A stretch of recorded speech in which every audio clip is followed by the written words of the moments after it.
Hello everyone, welcome back to our channel RK Career Point. Friends, general knowledge and general studies classes సిరీస్లో భాగంగా ఈరోజు class number 191ని discuss చేసుకోబోతున్నాము. ఇంతవరకు అందించిన classes అన్నీ కూడా డిస్క్రిప్షన్లో లింక్ ఉంటుంది, క్లిక్ చేసి పూర్తిగా మీరు సిరీస్ వైజ్గా వాచ్ చేయవచ్చు. సో ఈరోజు క్లాస్లో మనం డిస్కస్ చేసుకోబోయేటువంటి టాపిక్ వచ్చేసి ఇండియన్ పాలిటీ అండి. భారత రాజ్యాంగంలోని చట్టాలకు సంబంధించి మనము క్లియర్గా 10 మినిట్స్ చూడబోతున్నాము. సో 10 మినిట్స్ మీరు క్లియర్గా వాచ్ చేసినట్లయితే ఇంపార్టెంట్ కీ పాయింట్స్ అయితే మీకు తెలుస్తాయి. సో ఎవరైతే పోటీ పరీక్షలకి ప్రిపేర్ అవుతున్నారో వాళ్ళకి ఉపయోగపడే విధంగా కీ పాయింట్స్ అయితే ఇందులో ఉంటాయి.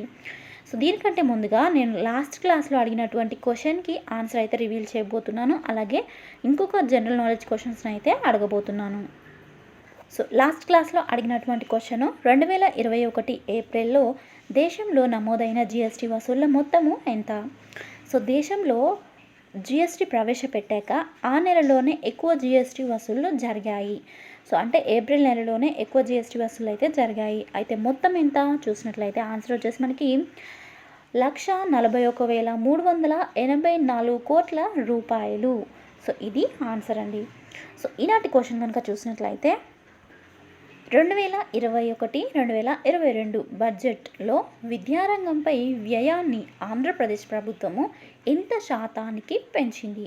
సో ఇది క్వశ్చన్ మళ్ళీ రిపీట్ చేస్తున్నాను. 2021-2022 బడ్జెట్లో విద్యారంగంపై వ్యయాన్ని ఆంధ్రప్రదేశ్ ప్రభుత్వము ఎంత శాతానికి పెంచింది? సో ఈ క్వశ్చన్కి ఆన్సర్ నెక్స్ట్ క్లాస్లో రివీల్ చేస్తాను. స్టార్టింగ్లో మీకు ఆన్సర్ తెలిసినట్లయితే కనుక తప్పకుండా కామెంట్ చేయండి. తెలియని వాళ్ళకి తెలుసుకునేందుకు యూజ్ అవుతుంది. సో క్లాస్ని స్టార్ట్ చేసేద్దాం. సో ముందుగా మనము థియరీ టైప్ కొన్ని కీ పాయింట్స్ చూసిన తర్వాత క్వశ్చన్ టు ఆన్సర్ అయితే చూద్దాం. క్వశ్చన్ అండ్ ఆన్సర్స్ చూద్దాం.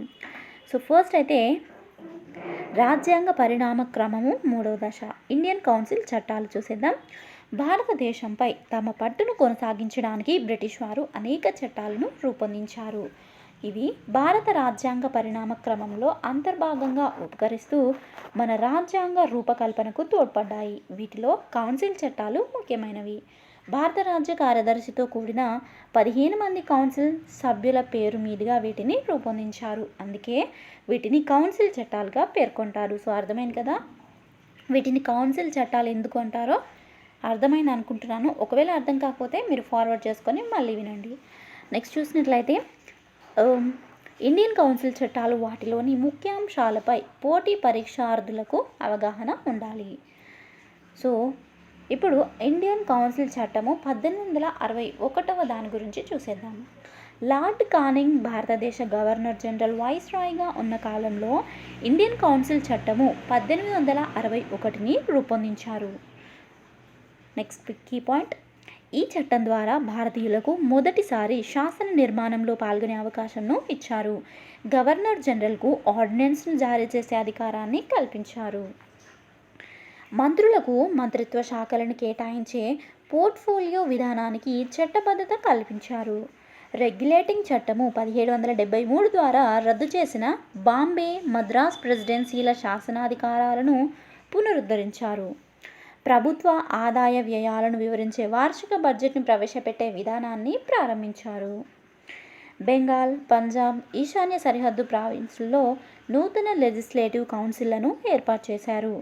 లార్డ్ కానింగ్ లెజిస్లేటివ్ కౌన్సిల్కు అనధికార సభ్యులుగా కొంతమంది భారతీయులను నామినేట్ చేశారు. వీరిలో పటియాలా మహారాజు నరేంద్ర సింగ్,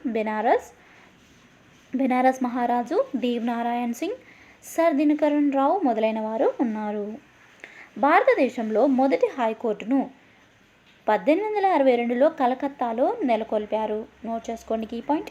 అదే ఏడాది మద్రాస్, బాంబే హైకోర్టులను కూడా ఏర్పాటు చేశారు. వివిధ లా కమిషన్ల సిఫార్సుల మేరకు 1859లో సివిల్ ప్రొసీజర్ కోడ్ను ఏర్పాటు చేయడం అయితే జరిగింది. నోట్ చేసుకోండి 1859లో. నెక్స్ట్ వన్ చూద్దాం.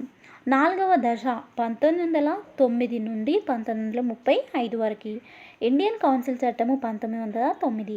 దీన్నే మింటో మార్లే సంస్కరణల చట్టము 1909 అని కూడా అంటారు. మోస్ట్ ఇంపార్టెంట్ బిట్ అండి. సో దీని గురించి మనకి ప్రతి పోటీ పరీక్షల్లో ఏదో ఒక క్వశ్చన్ అయితే ఖచ్చితంగా అడగడం జరుగుతుంది.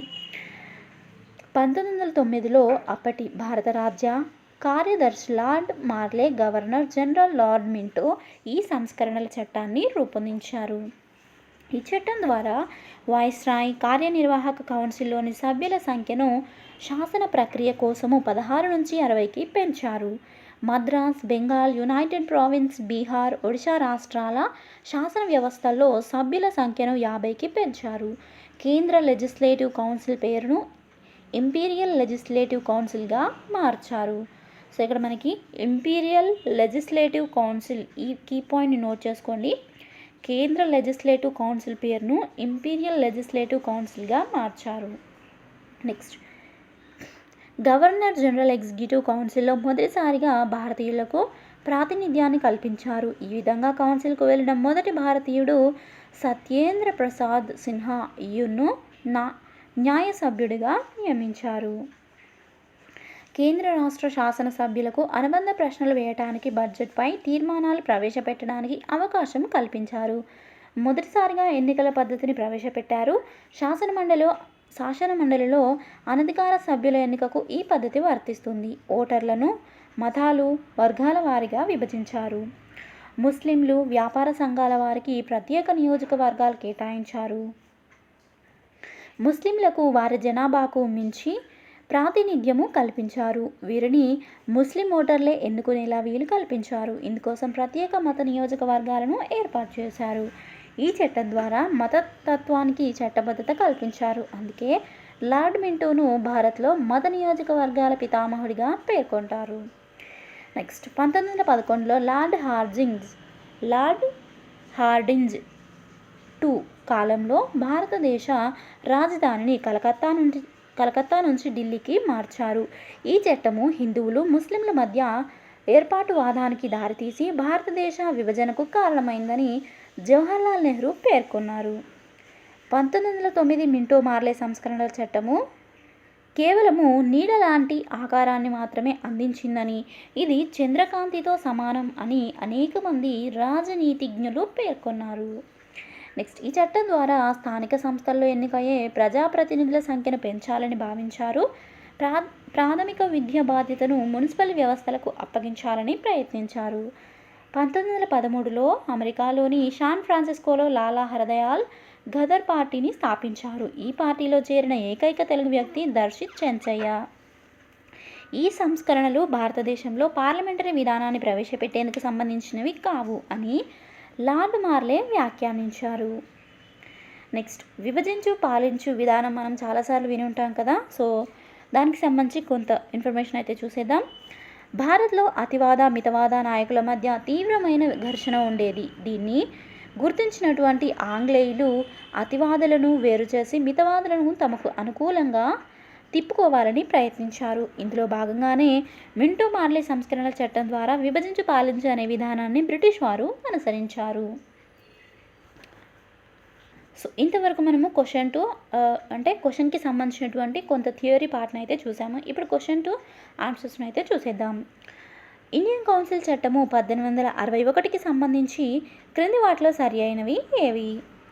సో చూసేద్దాం. ఆన్సర్ వచ్చేసి ఆప్షన్ 2 అండి, ACD.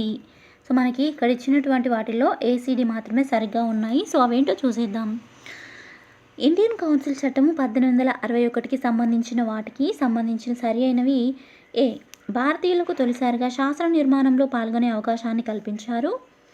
నెక్స్ట్, గవర్నర్ జనరల్కు ఆర్డినెన్స్ను జారీ చేసే అధికారాన్ని కల్పించారు. పోర్ట్ఫోలియో విధానానికి చట్టబద్ధత కల్పించారు. సో నేను ఇంతకుముందు చెప్పినట్టుగా ఇవన్నీ కూడా సరి అయినవి. ఆప్షన్ బి మాత్రము రాంగ్ ఇచ్చారు. నెక్స్ట్ వన్ చూసేద్దాం. రెగ్యులేటింగ్ చట్టము 1773 ద్వారా రద్దు చేసిన ఏ ప్రెసిడెన్సీల శాసనాధికారాలను ఇండియన్ కౌన్సిల్ చట్టము 1861 ద్వారా పునరుద్ధరించారు. సో ఆన్సర్ వచ్చేసి ఆప్షన్ 4 అండి, Bombay, Madras. Next, Indian council చట్టము 1861 ప్రకారము 1862లో మన దేశంలో మొదటి హైకోర్టును ఎక్కడ నెలకొల్పారు? ఆన్సర్ ఆప్షన్ 3, కలకత్తాలో నెలకొల్పారు. నెక్స్ట్, క్రింది వాటిలో సరి అయినవి ఏవి? సో ఆన్సర్ వచ్చేసి పైవన్నీ అంటే చూసేద్దాం ముందుగా. 1859లో సివిల్ ప్రొసీజర్ కోడ్ను రూపొందించారు. 1860లో ఇండియన్ పీనల్ కోడ్ను రూపొందించారు. 1861లో క్రిమినల్ ప్రొసీజర్ కోడ్ను రూపొందించారు. సో ఇవన్నీ కూడా సరి అయినవే. సో మనకి ఎగ్జామ్లో క్వశ్చన్ అనేది ఇదే విధంగా అడగకపోవచ్చు అండి. సో మనం ఆన్సర్ అంటే థియరీ పార్ట్ కొంత మనం చదివినట్లయితే దానికి క్వశ్చన్ ఏ విధంగా అడిగినా కూడా మనం ఆన్సర్ చేయగలిగే సామర్థ్యము ఉంటుంది. సో ఫర్ ఎగ్జాంపుల్ మనకి క్వశ్చన్ దీనికి సంబంధించి ఎలా అడుగుతారు గెస్ చేసినట్లయితే, సో సివిల్ ప్రొసీజర్ కోడ్ను ఏ సంవత్సరంలో రూపొందించారు అని క్వశ్చన్ అడిగే ఛాన్స్ అయితే ఉంటుంది. సో మనకి థియరీ పార్ట్ ఏంటి, 1859లో రూపొందించారని తెలిసినట్లయితే సో క్వశ్చన్ ఏ విధంగా అడిగినా మనం ఆన్సర్ చేయవచ్చు. సో నెక్స్ట్ వన్ చూసేద్దాం. ఇండియన్ కౌన్సిల్ చట్టం 1892 ప్రకారం కేంద్ర శాసనసభలో ప్రాతినిధ్యం వహించిన భారతీయ సభ్యులకు సంబంధించి సరికాని దాన్ని గుర్తించండి. Answer option 3 Lala Lajpat Roy, Motilal Nehru. So ఇది మాత్రము మనకి సరికాని అంశము. సో ఇండియన్ కౌన్సిల్ చట్టం 1892 ప్రకారము కేంద్ర శాసనసభలో ప్రాతినిధ్యం వహించిన భారతీయ సభ్యులు ఎవరు చూసేద్దాం. గోపాలకృష్ణ గోఖలే, సురేంద్రనాథ్ బెనర్జీ, రాస్ బిహారీ ఘోష్, ఫిరోజ్ షా మెహతా, దాదాబాయి నౌరోజీ, బిల్గ్రామీ. సో ఇవన్నీ మనకి ఇచ్చినటువంటి ఆప్షన్స్లో ఆప్షన్ 3 మాత్రమే సరికాదు. నెక్స్ట్ ఇండియన్ కౌన్సిల్ చట్టం 1892కు సంబంధించి క్రింది వాటిలో సరి అయినవి ఏవి? ఆన్సర్ వచ్చేసి ఆప్షన్ 4 ABC. సో సరి అయినవి ABC.